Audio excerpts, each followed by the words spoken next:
ಸಂದರ್ಭದಲ್ಲೂ ಕೂಡ ನಮ್ಮ ಕಬಿನಿ ತುಂಬಿದೆ. ಕಬಿನಿ ನಮ್ಮ ಕಷ್ಟಕಾಲದಲ್ಲಿ ಕಾವೇರಿಗೆ ನಾವು ನೀರು ಬಿಡಬೇಕು, ಎಲ್ಲ ಕಷ್ಟಕಾಲದಲ್ಲೂ ಕೂಡ ಸಹಾಯ ಆಗ್ತಾ ಇದೆ. ನಮ್ಮ MLA ಅವರು ಸ್ವಲ್ಪ ಏರಿಯಾನ ಎಕ್ಸ್ಟೆಂಡ್ ಮಾಡಬೇಕು ಅಂತ ಕೂಡ ಒಂದು ಪ್ರಸ್ತಾವನೆ ಕೊಟ್ಟಿದ್ದಾರೆ. ಮೊನ್ನೆ ನಾವು ಕ್ಯಾಬಿನೆಟ್ನಲ್ಲಿ 35 ಕೋಟಿ ರೂಪಾಯಿ ಅಷ್ಟು ವೆಚ್ಚದ ಕೆಲವು ಅಭಿವೃದ್ಧಿ ಕೆಲಸಕ್ಕೆ ನಾವು ಈಗಾಗಲೇ ತೆಗೆದುಕೊಂಡಿದ್ದೇವೆ ನಮ್ಮ ಮಹದೇಶ್ವರ ಬೆಟ್ಟದ ಕ್ಯಾಬಿನೆಟ್. ಇನ್ನ 50 ವರ್ಷ ಆಗಿದೆ ಈ ಡ್ಯಾಮ್ಗೆ, ಸುಮಾರು 15 ವರ್ಷ ಆಯಿತು. ಅದಕ್ಕೆ 59ರಿಂದ 74 ಇದೆ ಅದನ್ನ ಕನ್ಸ್ಟ್ರಕ್ಟ್ ಮಾಡೋಕ್ಕೆ. ಇನ್ನ 88 ಕೋಟಿ ರೂಪಾಯಿದು ಡ್ರಿಪ್ ಇರಿಗೇಷನ್ ಯೋಜನೆಯಲ್ಲಿ ನಾವು ಈಗಾಗಲೇ DPR ರೆಡಿ ಮಾಡಿ ಅನುಮೋದನೆ ಕಳಿಸಿದ್ದೀವಿ.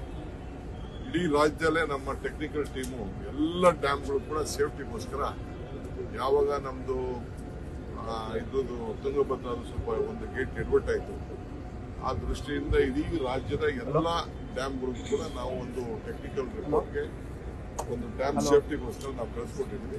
ಇದನ್ನು ಕೂಡ 88 ಕೋಟಿ ರೂಪಾಯಿ ಒಂದು DPR ತಯಾರಾಗಿದೆ. ಅವ್ರು ಕೊಟ್ಟ ತಕ್ಷಣ ಏನೇ ಕೆಲಸ ಇದ್ರೆ ಬೇರೆ ಕೆಲಸ ಎಲ್ಲ ನಿಲ್ಲಿಸ್ಬಿಟ್ಟು ನಾವು ಈ ಯೋಜನೆಗಳನ್ನ ತೆಗೆದುಕೊಳ್ಬೇಕು ಅಂತ ನಮ್ಮ ಸರ್ಕಾರ ತೀರ್ಮಾನ ಮಾಡಿದೆ. ಅದರಿಂದ ಜೊತೆಗೆ ಚಿಕ್ಕಮಗಳೂರು ಇದನ್ನ PPP ಈಗ ಯೂನಿವರ್ಸಿಟಿ ಟೆಂಡರ್ ಕರಿಬೇಕು ಅಂತ ಹೇಳಿದ್ದಾರೆ. ಈ ಗಾರ್ಡನ್ ಎಲ್ಲ ಸ್ವಲ್ಪ ಉತ್ತೇಜನ ಮಾಡಲಿಕ್ಕೆ ಯಾರಾದ್ರು ಬಂದ್ರೆ ನಾವು ಅವಕಾಶ ಕೊಡ್ಲಿಕ್ಕೆ ನಾವು ಸಿದ್ಧವಾಗಿದ್ದೇವೆ. ಕಬಿನಿ ಉತ್ಸವ ಮಾಡಬೇಕು ಅನ್ನುವಂತ 50 ವರ್ಷ ಆಗಿದೆ ಡ್ಯಾಮ್. ನೋಡೋಣ, ಅದು ಪ್ರಸ್ತಾವನೆ ಕೊಟ್ಟಿದ್ದಾರೆ, ಚರ್ಚೆ ಮಾಡ್ತೀನಿ. ನಾನು ಡಿಸ್ಟ್ರಿಕ್ಟ್ ಮಿನಿಸ್ಟರ್ಸ್ ಹತ್ರ ಬೇರೆ ನಾನು ಚರ್ಚೆ ಮಾಡ್ತೀನಿ. ಇದು ಇದೆ, ಕಾವೇರಿ ಆರತಿ ಇದೆ, ಇವೆಲ್ಲ ಕೂಡ ಇದೆ. ಎಲ್ಲ ನಾವು ಮಾಡಬೇಕು ಅಂತ ಹೊರಟಿದ್ದೇವೆ. ಟೂರಿಸಮ್ನ ಜಾಸ್ತಿ ಅಟ್ರಾಕ್ಟ್ ಮಾಡಬೇಕು, ಎಂಪ್ಲಾಯ್ಮೆಂಟ್ ಕ್ರಿಯೇಟ್ ಮಾಡಬೇಕು. ಇದು ನಮ್ಮ ಸರ್ಕಾರದ ಒಂದು ಸಂಕಲ್ಪ ಇದೆ. ಆ ದೃಷ್ಟಿಗೆ ನಾವು ಮಾಡ್ತೀವಿ. ಬಟಾನಿಕಲ್ ಗಾರ್ಡನ್ ಮಾದರಿಯಲ್ಲಿ ಮಾಡಬೇಕು ಅಂತ ಹೇಳಿ ಆಲ್ರೆಡಿ ಎಲ್ಲ ಆಗಿದೆ ಸರ್.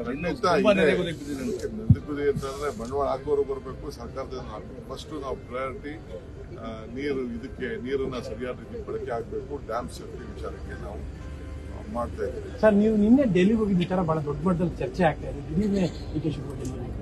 ನಾನು ಚೀಫ್ ಮಿನಿಸ್ಟರ್ಗೂ ನಮ್ಮ ಇವ್ರಿಗೂ ಕೂಡ ನಾನು ಹೇಳಿದೆ, ನನಗೆ ಎಮರ್ಜೆನ್ಸಿ ಬೇರೆ ಮತ್ತೆ ಪ್ರೋಗ್ರಾಮ್ ನನಗೆ ಟೈಮಿಂಗ್ ಫಿಕ್ಸ್ ಆಗಿದೆ, ಅದಕ್ಕೆ ನಾನು ಭಾಷಣ ಮಾಡ್ಬಿಟ್ಟು ನಾನು ಹೊರಟೆ. ಸದ್ಯ ಏನೋ ದೇವ್ರ ದೊಡ್ಡವನು ಚಾಮುಂಡೇಶ್ವರಿ ಕೃಪೆಯಿಂದ ನನ್ನ ಬೆಂಗಾವಲು ಗಾಡಿ ಆಕ್ಸಿಡೆಂಟ್ ಆಯಿತು. ಯಾರಿಗೂ ಏನೋ ತೊಂದರೆ ಆಗಿಲ್ಲ. ಸದ್ಯ ಬಹಳ ಸೀರಿಯಸ್ ಆಕ್ಸಿಡೆಂಟ್ ಆಯಿತು, ಪಲ್ಟಿ ಹೊಡೆದ್ಬಿಟ್ಟು ಗಾಡಿ. ಆದರೆ ನಾನು ಹೋಗಿ 7:30 ಗಂಟೆಗೆ ಅದು ತಲುಪಿ ತಿರ್ಗಾ ವಾಪಸ್ಸು 9 ಗಂಟೆಗೆ ವಾಪಸ್ ಬಂದಿದ್ದೆ. ಬಂದು ಮಧ್ಯರಾತ್ರಿ ಇಲ್ಲಿಗೆ ಬಂದು ಈ ಬೆಳಗ್ಗೆ ಕೂಡ ಈಗ ಪಾರ್ಟಿಸಿಪೇಟ್ ಮಾಡ್ತೀನಿ. ನಾನು ಯಾವುದೋ ವಕೀಲರನ್ನ ಅಪಾಯಿಂಟ್ಮೆಂಟ್ ನಾನು ತೊಗೊಂಡಿದ್ದೆ ಬೇರೆ ಯಾವುದೋ ವಿಚಾರಕ್ಕೆ. ಅದಕ್ಕೆ ಹೋಗ್ಬಿಟ್ಟು ನನ್ನ ಕೆಲಸ ಮುಗಿಸ್ಕೊಂಡು ನಾನು ಬಂದಿದ್ದೆ. ಅದು ಬಿಟ್ಟರೆ ಯಾವ ರಾಜಕಾರಣನೂ ಇಲ್ಲ, ಯಾವ ಟೂರ್ ಪ್ರೋಗ್ರಾಮು ಇಲ್ಲ, ಏನಿಲ್ಲ. ನನ್ನ ಖಾಸಗಿ ಕಾರ್ಯಕ್ರಮ ಹೋದೆ, ಮುಗಿಸಿದೆ, ಬಂದೆ. ಬಹಳ ಪ್ರೀತಿ ಮಾಡ್ತಾ ಇದ್ದಾರೆ. DK ಶಿವಕುಮಾರ್ ಅವಮಾನ ಆಯ್ತು ಅನ್ನೋ ರೀತಿ. ಅವ್ರಿಗೆ ಯಾವಾಗ ನನ್ನ ಪ್ರೀತಿ ಜಾಸ್ತಿ, more strong, more love also. If you like this video, ಬೇಗ ಲೈಕ್ ಮಾಡಿ, ಕಾಮೆಂಟ್ ಮಾಡಿ, ಶೇರ್ ಮಾಡಿ ಹಾಗೂ ಯೋಯೋ ಟಿವಿ ಕನ್ನಡವನ್ನು ಸಬ್ಸ್ಕ್ರೈಬ್ ಮಾಡಿ.